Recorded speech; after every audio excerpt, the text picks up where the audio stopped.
3 দিনের মধ্যে আর রায় ঘোষণা করতে হবে এবং 30 দিনের মধ্যে এই রায় যেন কার্যকর করা হয়।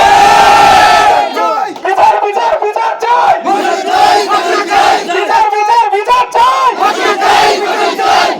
আমরা অপেক্ষা করতে পারছি না। শুনেছি ঢাকায় রাবিসা হত্যা মামলা, শুনেছি আরো বাংলাদেশের অনেক জায়গায় এই হত্যা মামলা, কিন্তু আমাদের এই দুর্বৃত্তরা যেন হাইডার মতো তাদের পশুকে ছিঁড়ে ছিঁড়ে খেয়ে ফেলছে, ছড়িয়ে ফেলছে আমাদের ভবিষ্যৎ প্রজন্ম। আমরা দেখতে চাই না, আমরা ক্লান্ত, আমরা দুর্বল হয়ে যাচ্ছে এগুলি বলতে বলতে। শুধু আমরা বলছি না, দেশের প্রত্যেকটা মানুষ এই মানববন্ধন করছে শুধু শিশু হত্যা, ধর্ষণ এবং এর বিচার চেয়ে।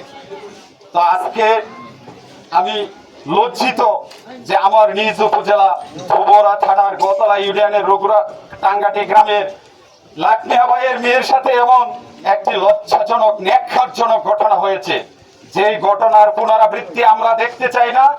আমরা চাই সমাজকে সুস্থ করতে, আমরা চাই সমাজের মানুষকে সুন্দর করতে।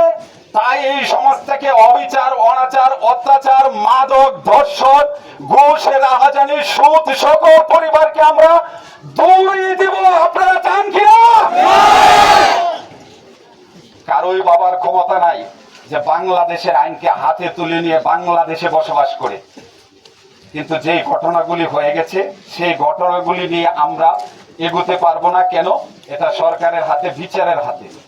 ভবিষ্যতে যেন আর না হয়, শরীফ হাসান সঞ্জু মাস্টার সাহেবের কথা ধরেই বলছি, আমরা যেন আমাদেরকে সচেতন করি, আমরা যেন আমাদের নিজের জায়গা থেকে সভ্য হয়ে যায়।